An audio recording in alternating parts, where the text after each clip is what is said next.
हत्या का मामला? चुपती सी नजर से देखा दास साहब ने तो दत्ता बाबू बीच में ही थम गए। हत्या के प्रमाण मिल गए आपको? सख्त सी आवाज में पूछा दास साहब ने। नहीं, वो वहां के लोग। लोग नहीं, विरोधी पार्टी के लोग। यही तो कह रहे हैं डीआईजी कि घटना वाले दिन के सारे बयानों से नतीजा कुछ ऐसा निकल रहा है कि लड़के ने आत्महत्या की है। और सुकुल बाबू के लोग दूसरे दिन से ही वहां चिल्लाते फिर रहे हैं कि हमें इस हत्या का जवाब चाहिए।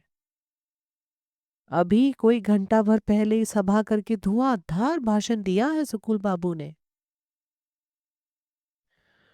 पुलिस की रिपोर्ट आई नहीं, उनकी रिपोर्ट आ गई। दत्ता बाबू थोड़े असहज हो चले, फिर भी खैर मनाते रहे कि मशाल का अंक अभी नहीं निकला, कल निकलने वाला है और उसमें भी हत्या की ही बात लिखी हुई है, बल्कि हेडलाइन ही है वह। ठीक है भाई, तुमको चुनाव जीतना है, पर लोगों की शांति और आपसी सद्भावना पर तो मत जीतो। होगा क्या? गांव में पहले से ही तनाव है और बढ़ जाएगा। आपस में ही मार काट मचेगी। और इस सब का परिणाम? पिसेगा बेचारा गरीब तबका। संपन्न लोग तो जैसे तैसे बच ही जाते हैं, पैसे के जोर से, ताकत के जोर से। मरता तो गरीब ही है। नहीं नहीं। दास साहब की आत्मा जैसे चित्कार कर उठी। यह तो गरीबों की कब्र पर अपना महल खड़ा करने की बात हो गई। दास साहब की आवाज दुख और शोक में भीग उठी। चेहरे पर भी विषाद की हल्की सी छाया पुत गई। दत्ता बाबू ने भी प्रत्युत्तर में दास साहब के चेहरे से थोड़ा सा विषाद लेकर अपने चेहरे पर पोत लिया और करके अपनी चिंता प्रकट कर दी। दुहाई गरीबों की सब देते हैं, पर उनके हित की बात कोई नहीं सोचता। जनता को बांट कर रखो, कभी जात की दीवारें तो कभी वर्ग की दीवारें खींचकर। जनता का बटा बिखरापन ही तो स्वार्थी राजनेताओं की शक्ति का स्रोत है। कुछ गलत कह रहा हूं मैं? दत्ता बाबू ने बड़ी मुश्किल से थूक निकला। बेचारे समझ ही नहीं पाए कि किन शब्दों में दास साहब की इन ऊंची ऊंची बातों का समर्थन करें। पर दास साहब को उनके समर्थन की अपेक्षा भी नहीं थी। गहरी निष्ठा से उपजी हुई बातें बाहरी समर्थन की मोहताज नहीं होती। कभी कभी दुख की पराकाष्ठा में दास साहब कुछ कुछ दार्शनिक हो जाते हैं। लेकिन मैं क्यों किसी के विवेक अविवेक पर टिप्पणी करूं? बस अपने कर्तव्य पर चल सकूं और अपनी आत्मा की आवाज को भी अनसुना न करूं। यही बहुत है मेरे लिए। गीता से एक यही तो सीख ली है मैंने। और आंख मूंद कर मन ही मन जैसे गीता को नमस्कार किया दास साहब ने।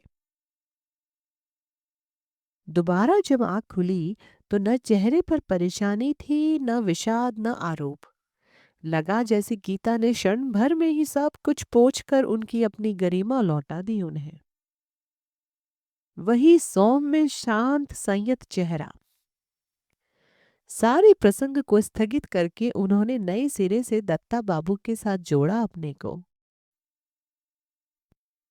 खैर छोड़िए, आपसे तो मैं पूछ रहा था कि अब तो किसी तरह की कोई पाबंदी, कोई अंकुश तो नहीं महसूस होता आप लोगों को? होता हो तो साफ कहिए। साफ गोई का आदर करता हूं मैं। दत्ता साहब कुछ कहते उसके पहले ही दास साहब फिर चालू हो गए। पिछली सरकार ने कुछ अखबारों को विज्ञापन न देने का आदेश दे रखा था सरकारी महकमों में। सही बात कहने का साहस दिखलाया था इन अखबारों ने। उसी की सजा थी यह शायद। पर भाई मेरे, साहस को तो पुरस्कृत होना चाहिए। मैंने वे सारी पाबंदियां हटा दी हैं। अखबारों पर किसी तरह की भी पाबंदी हो प्रजातंत्र की हत्या है ये। दास साहब एक क्षण रुके। अपनी बात की प्रतिक्रिया देखने के लिए दत्ता बाबू की ओर देखा। दत्ता बाबू चेहरे पर अनंत श्रद्धा संभ्रम लपेटे बैठे थे। उसी भाव में लिपटा एक वाक्य निकला। जी, इस बात को कौन नहीं जानता। हम लोग तो बहुत शुक्रगुजार हैं आपके। नहीं नहीं, शुक्रिया की कोई बात नहीं, यह तो कर्तव्य था मेरा, इसे तो करना ही था। फिर जरा चेतावनी के स्वर में बोले, आपके अखबारों को पूरे हक मिल गए, अब आप लोगों को पूरा कर्तव्य भी निभाना चाहिए अपना, देश के प्रति, समाज के प्रति, और खास करके इस देश की गरीब जनता के प्रति। बहुत भारी जिम्मेदारी होती है अखबार नवीसों के कंधों पर, और मैं चाहता हूं कि उसके प्रति पूरी तरह सचेत हो आप। और आप कहने के साथ ही दास साहब ने गर्दन को हल्का सा आगे करके ऐसी नजरों से देखा दत्ता बाबू को कि लगा जैसे नजरों से ही जिम्मेदारी की पोटली सरकी और दत्ता बाबू के कंधों पर लद गई। जी, सही फरमाया है आपने।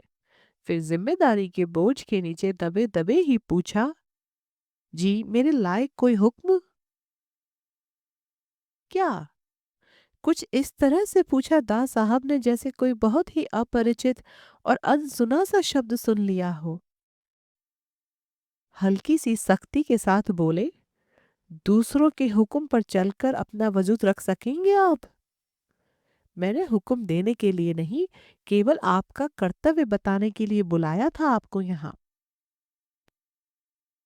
फिर आवाज को थोड़ा मुलायम बनाकर कहा, चाहता हूं कम से कम अब तो इस भाषा को भूल जाएं आप लोग। दत्ता बाबू खिसिया कर रह गए। मन में कहा, यह आदमी तो हाथ ही नहीं रखने देता कहीं, अब कहे तो क्या। सरकारी विज्ञापन मिलने लगे, कागज का कोटा मिल रहा है। जी, उसी में थोड़ी दिक्कत पड़ रही है। बात यह है। तो बताइए ना अपनी दिक्कत, दिक्कत दूर करने के लिए ही तो मैं यहाँ बैठा हूँ। एकदम कृतज्ञ हो गए दत्ता बाबू। मुख्यमंत्री खुद बुलाकर उनसे दिक्कतों की बात पूछ रहे हैं। जी, अगर आप कोटा बढ़वा दें तो हो जाएगा, हो जाएगा। उसके लिए जो खाना पूरी करनी है कर दीजिए। और भी कुछ परेशानी हो तो बताइए। और दास साहब ने बगल में रखी फाइल उठाकर सामने कर ली। दत्ता बाबू ने संकेत समझ लिया और बड़े अदब से उठते हुए पूछा, तो अब आज्ञा है? हम्म। फाइल के पन्ने पलटते हुए दास साहब ने कहा, जा सकते हैं अब आप, पर ध्यान रखिए काम बहुत जिम्मेदारी से हो अब। फिर नजरों को दत्ता बाबू के चेहरे पर टिकाकर और आवाज में हल्की सी सख्ती लाकर बोले, आपके साप्ताहिक के कुछ अंक देखे हैं मैंने। बात की असलियत पर उतना ध्यान नहीं रहता आपका। जासूसी किस्से कहानियों की तरह बहुत चटपटा और सनसनीखेज बनाकर छापते हैं आप बातों को। आगे से ऐसा ना हो। खड़े होने के साथ ही पड़ी इस दुलत्ती से लड़खड़ा दिया दत्ता बाबू को। हकला कर बोले, जी वो बात जो हुआ उसकी सफाई नहीं मांग रहा, आगे सावधानी बरतिए। और दास साहब ने अपना सिर फाइल में गड़ा दिया। दत्ता बाबू दास साहब के यहाँ से निकले तो भय और प्रसन्नता के बोझ से दबे जा रहे थे। उन्होंने सीधे प्रेस का रास्ता लिया। अंक करीब करीब छप ही गया होगा। हत्या की बात तो उन्होंने भी लिखी है, और काफी सनसनीखेज बनाकर ही लिखी है। दास साहब की अंतिम बात और उनका उस समय का तेवर याद आते ही भीतर तक थरथरा गए। अभी जाकर रुकवाते हैं, जैसे भी होगा रात भर में दोबारा छपवा लेंगे। सरोहा से सुकुल बाबू के भाषण की रिपोर्ट तो अभी तक आई नहीं होगी। यह भी मालूम नहीं कि भवानी ने भेजा किसे है वहां। वैसे तो अगले ही अंक में देते उसे, पर यदि रात में आ जाती है तो इसी अंक में दे देंगे। ऐसा निकालना है इस अंक को कि दा साहब भी मान जाए। एक बार नजरों में चढ़ जाए मशाल तो पौ बारह। प्रेस पहुंच कर देखा, भवानी आखिरी फ्रेम का मैटर ओके करके मशीन पर चढ़वा चुका था और घर जाने की तैयारी में था। वैसे ऐसा कभी हो नहीं पाता। जिस दिन अंक निकलने वाला होता है उसके पहले वाली रात प्रेस में ही गुजारनी पड़ती है भवानी को। उसे बाहर जाने को तैयार देख दत्ता बाबू ने पूछा, यह अभी से कहाँ चले? भवानी ने तुरंत जेब से सिनेमा के 3 पास निकालकर मेज पर फैला दिए और हंसकर कहा, आज 9 बजे के बाद का समय भवानी की भवानी ने अपने नाम कर लिया है। वैसे आखिरी फर्मा मशीन पर चढ़वा दिया है। सवेरे अंक तैयार। ऐसी की तैसी तुम्हारी और तुम्हारी भवानी की। आज जाना नहीं हो सकता। मालूम भी है मैं कहाँ से आ रहा हूँ। दत्ता बाबू ने कंधा दबाकर खड़े हुए भवानी को फिर कुर्सी में धंस दिया। तुम कहीं से भी आ रहे हो, मेरा जाना नहीं रुक सकता। नहीं गया तो आज कत्लेआम हो जाएगा। दत्ता बाबू की गिरफ्त से छूटने के लिए कोशिश करते हुए भवानी ने कहा, कत्लेआम तो तुम्हारा होना ही है। यह अंक फिर से छपेगा। क्या? बात का कुछ सिर पैर नहीं समझ आया भवानी के। और तब दत्ता बाबू ने पहले मशीन रुकवाई और बाद में बैठकर भवानी को अपने और दास साहब के बीच हुए वार्तालाप का ब्यौरा बताया। दास साहब ने खुद बुलाकर कहा यह सब तुमसे? दास साहब की कृपा हो जाए तो देर नहीं लगेगी मशाल की रोशनी को देश के कोने कोने में फैलने में। जाने को उत्सुक भवानी पसर कर बैठ गया और जूते खोलकर पैर भी ऊपर चढ़ा लिए। सच यार, मैं तो सोच रहा था कि मशाल के बंद होने को आपातकाल के मत्थे मड़कर मैं भी कोई लंबा हाथ मार लूंगा। पर बुढ़ऊ है तेज चीज। उसे मालूम था असली कारण। मुझ पर ही उलट आया। 1 मिनट को तो सचमुच ही हवा खिसक गई मेरी। लेने के देने पड़ने लगे। पर बात को ज्यादा तूल नहीं दिया। तुम तो सबसे पहले जाकर कागज का अपना कोटा डबल करवा लो। खैर यह सब बाद में होगा। सबसे पहले नए अंक की तैयारी करो। सरोहा किसे भेजा था? कोई रिपोर्ट आई सुकुल बाबू के भाषण की? अभी कहाँ से आएगी? इस अंक में तो जाना भी नहीं था उसे। नरोत्तम लौट भी आया होगा तो भी सवेरे ही संपर्क होगा उससे तो। नहीं, यह रिपोर्ट भी इसी अंक में जाएगी। नहीं हुआ तो अंक शाम तक निकालेंगे। पर अंक ऐसा निकले कि बस धाक जम जाए। हाँ, कम से कम दा साहब पर तो धाक जम ही जाए। अंक निकाल कर देखा कि पहला और अंतिम पेज बदल देने से बात बन जाएगी। भवानी के घर आदमी भेजकर खबर करवा दी गई। 2 कंपोजिटरों को वापस बुलवाया गया। दत्ता बाबू कागज कलम लेकर बैठ गए। रोज ही कागज रंगने वाले के लिए भी लिखना इतने संकट का काम हो सकता है, यह पहली बार महसूस किया था दत्ता बाबू ने। बाएं हाथ से कुछ भी घसीट देने वाले दत्ता बाबू जिम्मेदारी के बोझ के नीचे कुछ ऐसे दबे कि कलम ही कुंठित हो गई उनकी। 2 लाइन लिखते और 4 लाइन काटते। इस समय अपने लिखे को अपनी नजरों से नहीं वरन दास साहब की नजरों से देखकर तौल परख रहे थे दत्ता बाबू। दत्ता बाबू लिख लिख कर दे रहे थे। कंपोजिटर कंपोज करता जा रहा था। रात में ही भवानी ने जाकर नरोत्तम को जगाया। नरोत्तम की रिपोर्ट तैयार नहीं थी सो नरोत्तम को ही पकड़ लाया भवानी। वहीं बैठकर रिपोर्ट तैयार की जाएगी दत्ता बाबू के सहयोग से। और इस तरह बीसू की मौत को लेकर शहर का यह तीसरा कोना, जो बहुत साधारण और निष्क्रिय था, एकाएक महत्वपूर्ण और सक्रिय हो उठा। रात भर एक अजीब सी खलबली मची रही इस कोने में भी, एक उत्तेजनापूर्ण खलबली।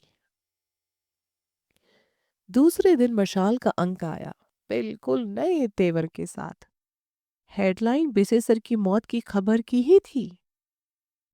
साथ लंबा वक्तव्य दिया गया था जिसमें पुलिस की अभी तक की तहकीकात के आधार पर यह संकेत दिया गया था कि यह हादसा हत्या का नहीं, आत्महत्या का है। साथ ही दास साहब के सख्ती से दिए गए उस आदेश का हवाला भी था जिसमें उन्होंने पुलिस को गहरी छानबीन करके एक बेबाक रिपोर्ट तैयार करने की ताकीद की है। अंत में सुकुल बाबू के भाषण को एक जिम्मेदार व्यक्ति की निहायत गैर जिम्मेदाराना हरकत बताते हुए यह आरोप लगाया था कि उन्होंने एक छोटी सी घटना को महज अपने राजनीतिक स्वार्थ के लिए मनमाने ढंग से विकृत करके लोगों में बिला वजह तनाव बढ़ाने का निंदनीय काम किया है। संपादकीय में संक्षेप में पर अधिक तीखी भाषा में इन्हीं बातों को समेटते हुए जनता को आगाह किया था कि और अधिक समय तक वह इस तरह की राजनीतिक चालों और चुनाव जीतने के हथकंडों का शिकार न बने। यानी कि बिसु की मौत ने एकाएक मशाल को प्रजातंत्र की जिम्मेदारियों से लैस करके एक महत्वपूर्ण अखबार बना दिया और दत्ता बाबू को एक जिम्मेदार संपादक।